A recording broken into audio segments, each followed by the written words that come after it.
Ahmad A1 furniture, जहां पर आपकी लाडली के लिए इलेक्ट्रॉनिक्स और फर्नीचर आइटम्स, शादी ब्याह के लिए मजबूत पायदार furniture set, sofa set, dining table set, TV, fridge, washing machine के अलावा तमाम इलेक्ट्रॉनिक्स और फर्नीचर आइटम आपका वेलकम करते हैं। अहमद A1 फर्नीचर और Ahmed electronics, opposite Shadan hotel, Ballaguda road, Hashimabad, Hyderabad.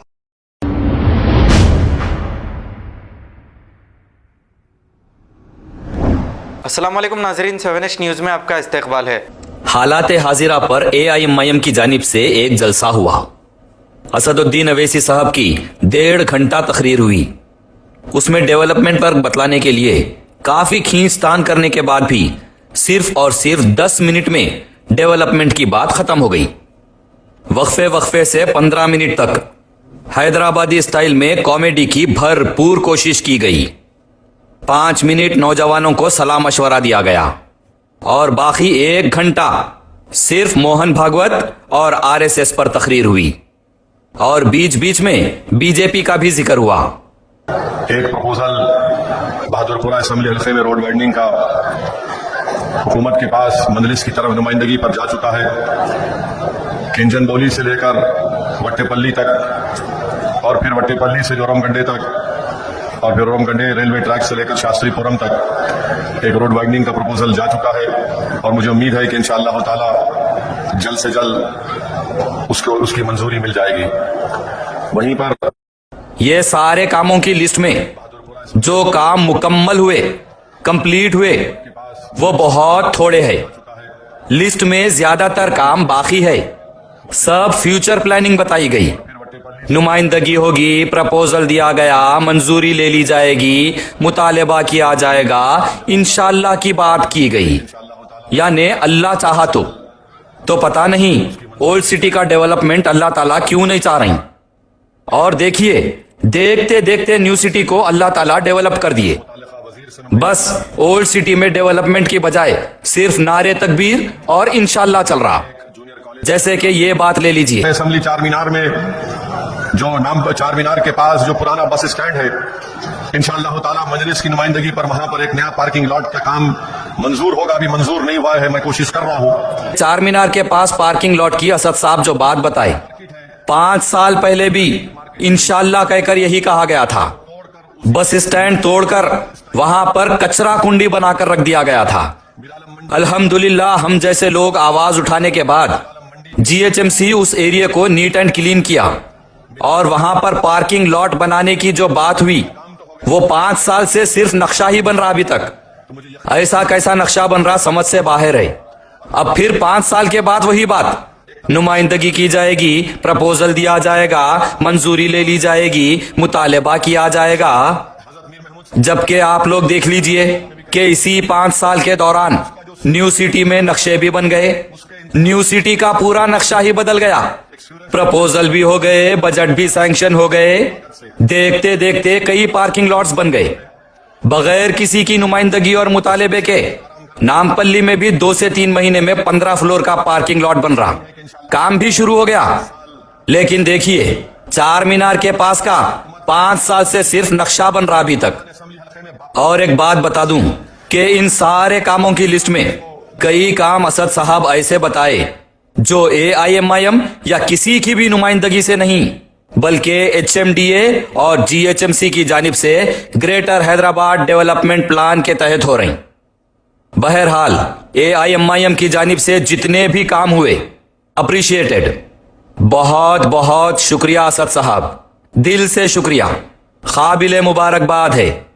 अवाम के लिए आप जो भी काम करेंगे उसके लिए हमारे दिल से दुआएं, बहुत सारा प्यार और शुक्रिया।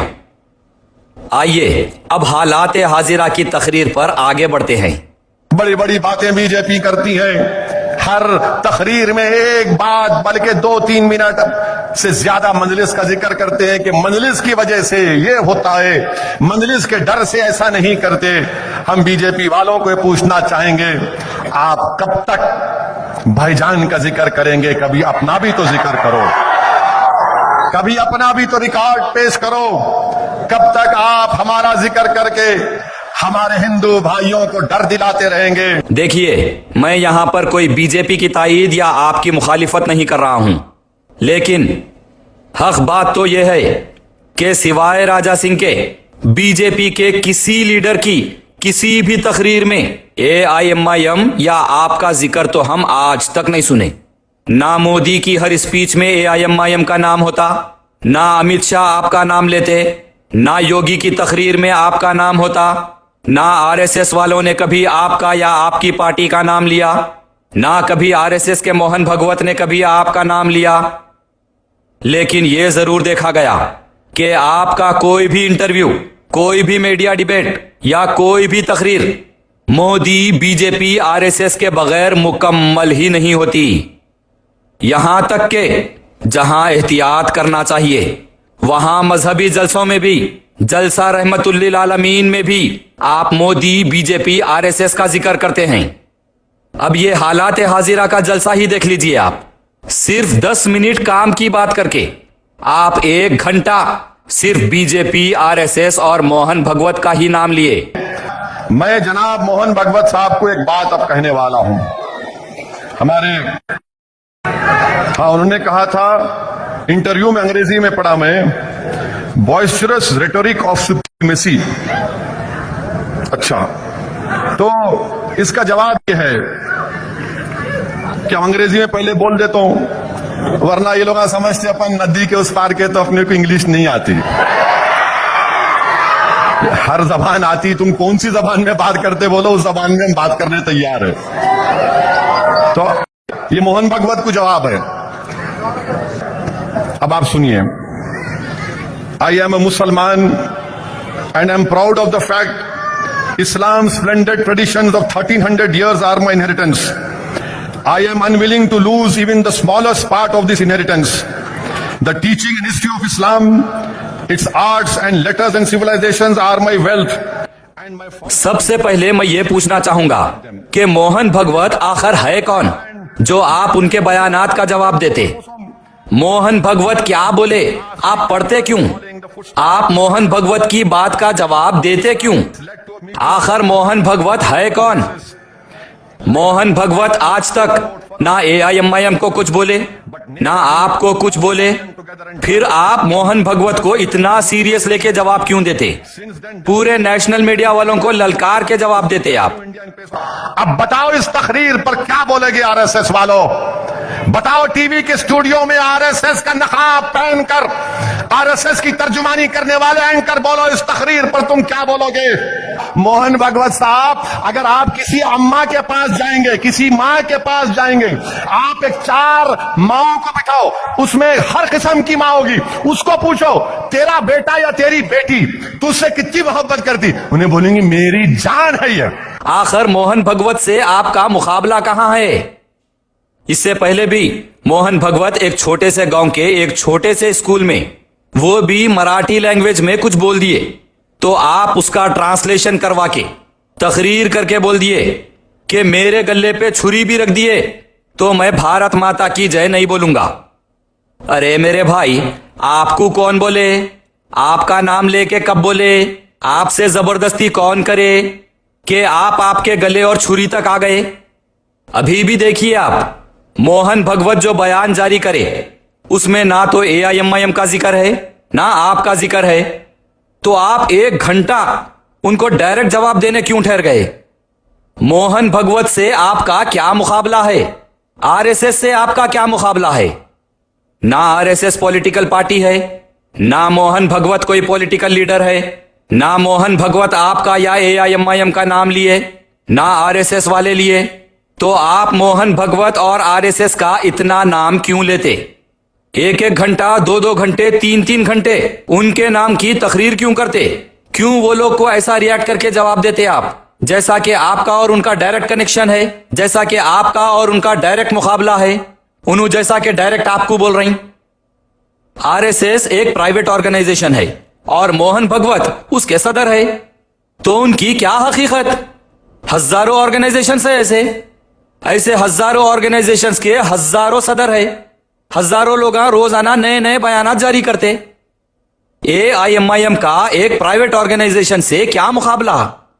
एक एमपी का प्राइवेट ऑर्गेनाइजेशन के सदर से क्या मुकाबला। चलिए, अगर फिर भी आपको आरएसएस या मोहन भगवत को हराना है तो आज तक आप पार्लियामेंट में आरएसएस ऑर्गेनाइजेशन को बैन करने के लिए डिमांड क्यों नहीं किए? आज तक आप कोई मुतालिबा या एहतजाज क्यों नहीं किए? आरएसएस ऑर्गेनाइजेशन को बैन करवाने आप हुकूमत से आज तक नुमाइंदगी क्यों नहीं किए? एक मामूली मिसाल देता हूं। आरएसएस के मुकाबले में आरएसएस को टक्कर देने पीएफआई ऑर्गेनाइजेशन काम कर रही थी। उसे गैर सियासी लोगों ने हुकूमत से मिलकर बैन करवा दिया। ना कोई लीडर, ना कोई पार्लियामेंट का एमपी, ना कोई जमात का सदर, ना कोई एमएलए, ना कोई पॉलिटिकल रसूख रखने वाले। फिर भी वो लोग आरएसएस के टक्कर की इतनी बड़ी पीएफआई ऑर्गेनाइजेशन को बैन करवा दिए। अरे साहब, आप तो पार्लियामेंट में एमपी है, आपके पास एमएलए है, आपकी पॉलिटिकल पार्टी है, आप इतने पावरफुल शख्सियत है, फिर भी आप आरएसएस को बैन करवाना तो दूर की बात, बैन करवाने का आज तक मुतालिबा भी नहीं किए। लेकिन इधर देखे तो आरएसएस वालों की एक लाइन पे आप 1 घंटा तकरीर करके उनके नाम से उनको ललकार के जवाब देते, जबकि वो लोग कभी आप पर सवाल ही नहीं उठाए आज तक। ना आपका नाम लिए, ना आपकी पार्टी का नाम लिए। मोहन भगवत की एक लाइन जो आपकी पार्टी से रिलेटेड ही नहीं रहती, उस पे आप आई एम मुसलमान, अल्लाहू अल्लाहू, दीन इस्लाम बोल के शुरू हो जाते। क्या है मेरे प्यारे भाई ये सब? मामूली लोग एक झटके में आरएसएस से टकराने वाली इतनी बड़ी पीआईएफ को बैन करवा दिए, और आप करीब 30 साल से आरएसएस और मोहन भगवत के नाम पे सिर्फ और सिर्फ तकरीर कर रहे हैं। अपने दुश्मन के घर पे जाके नहीं लड़ना, अपने दुश्मन के घर पे जाके नहीं लड़ना, यानी उसकी ताकतवर जो एरिया है उस पे नहीं लड़ते आप। अब दंगल में जैसे तेलंगाना केसरी हुई तो दोनों पहलवाना क्या करते, उसकी कमजोरी पे अटैक करते, दाव जो लगाते कमजोरी पे लगाते, ताकतवर उस किस्से पे नहीं लगाते। इन्हों जो है उन्होंने ताकतवर पे दाव लगा रहे। अब कहां जीतेंगे बोलो आप? उन्होंने छटे हुए हैं, उन्होंने बहुत छटे हुए हैं, उन्होंने पहुंचे हुए, इन्होंने बोले नहीं मैं दाव। अरे भाई, वो तरीका नहीं है। दुश्मन के घर पे जाके नहीं लड़ते, उसको घर से निकालना। निकल प्यारे, आ तो सही, आ। जब उन्हें बीच में आता, जब मुकाबला करना आप उससे। जैसा मैं बोला, हैदराबाद बनाम मोदी मुकाबला होना, तेलंगाना बनाम मोदी मुकाबला होना, मुकाबला उसमें मजा आता। अपने दुश्मन के एरिए यूपी में जाके आप खुद क्यों लड़ रही? नको जाओ उसके एरिए में, उसको घर से अकेला निकाल के अपने एरिए में बीच में लाके घेर के मारना है। तो उनके एरिए में आप जाके क्यों मुकाबला कर रहे हैं साहब? उनके एरिए में जाके आप खुद मुसलमानों को हरा रही, और फिर इधर से आ बाबा आ, है दम तो हैदराबाद को एक बार आ बोल के ललकार के बुला रही। और वो लोग अपना घर छोड़ के आपके एरिया में आए तो आप हैदराबाद के बाहर चले जा रही। आप उनसे मुकाबला कहां कर रहे हैं साहब? इससे पहले भी आपके इनविटेशन पे यूपी से साध्वियां हैदराबाद आए थे। हैदम तो आओ, हैदम तो आओ बोल के इनविटेशन दिए थे आप। साध्वियां यूपी से आपके एरिया में आके राजा सिंह के साथ ठहर के खुले आम ऐल फैल गिन के गए। लाखों पब्लिक के मजमे के सामने माइक लेके जोर जोर से चीख के, निकलो रे बिलों से बाहर, हम आ गए बोल के पुकारे वो लोग। आपके इनविटेशन पे दुश्मन अपना एरिया छोड़ के अकेले आपके एरिया में आके आप लोगों के साथ मुसलमानों को गिन के गए। अल्लाह का नाम लेके बेहुरमती करके गए वो लोग। तो आप लोग हैदराबाद के बाहर चले गए, मुकाबला नहीं करे। फिर बोल रहे हैं अपन उनके पास नहीं जाना, उनको अकेले में अपने एरिया में बुला के उनको घेर के उनसे मुकाबला करना। सिर्फ बोलने के रह गए ये बातें, दुनिया तो यही देख रही। तो 2024 जो लोग अभी बोल रहे नहीं अभी भी मौका है, मगर शर्त क्या है? शर्त यह है कि मोदी के सामने कोई खड़ा नहीं होना। इन्हों खड़े हो गए, उन्हों खड़े हो गए, मैं हूं फुला नहीं। मोदी से मुकाबला, आप जैसा मोदी से मुकाबला करना है तो मोदी बनाम हैदराबाद मुकाबला होना, मोदी बनाम सिकंदराबाद मुकाबला होना, मोदी बनाम आदिलाबाद मुकाबला होना, मोदी बनाम महबूब नगर मुकाबला होना, मोदी बनाम करीम नगर मुकाबला होना, मोदी बनाम तेलंगाना मुकाबला होना। ये मुकाबला जब होगा तब बीजेपी जरा परेशान हो जाती है, अरे ये क्या है रे भाई। जीएचएमसी में 4 सीट थे। आपके तकरीरों के दावतनामे पे वो लोग उनका घर छोड़ के आके जीएचएमसी में 48 बैठ गए। आ बाबा आ बोल के उनको उनके घर से निकाल के आपके एरिया में लाके 48 को बिठा दिए। जीएचएमसी में वो लोग अपोजिशन हो गए और आप 3rd पोजीशन पे हो गए। और क्या मुकाबला होना साहब।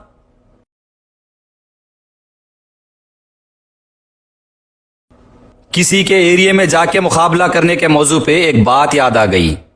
जब मफाहिमत के सारे रास्ते बंद हो जाते, हक पर बात आ जाती, ईमान पर बात आ जाती, दीन इस्लाम पर बात आ जाती, उम्मत मुस्लिमा पर बात आ जाती, तो हुसैनियत का यही तकाजा है। हुसैनियत यही सिखाती है कि अपने घर की फिक्र छोड़ दो और यजीद के एरिया में घुस के उसे मारो, उसके एरिया में घुस के उससे मुकाबला करो। ज्यादा नहीं, 70 लोग भी अगर साथ है तो अपना एरिया छोड़ के कुफा तक निकल पड़ो। रास्ते में 70 साथी अगर वापस लौट भी जाएं तो अकेले ही आगे बढ़ो। चाहे सारी दुनिया तुम्हें रोकने की कोशिश करे, तुम हक की सरबुलंदी के लिए बढ़ते ही चलो। नतीजे की फिक्र मत करो, वापस आने की उम्मीद मत रखो। हक की सरबुलंदी के लिए निकले हो तो अपने दुश्मन के एरिया में घुस के उसे मारकर शहीद ही क्यों ना हो। खबर है शहर की, खबर है गाँव की, खबर है सारी दुनिया की। 7H न्यूज पसंद आए तो लाइक कीजिए, शेयर कीजिए और सब्सक्राइब करना ना भूलें। 7H news.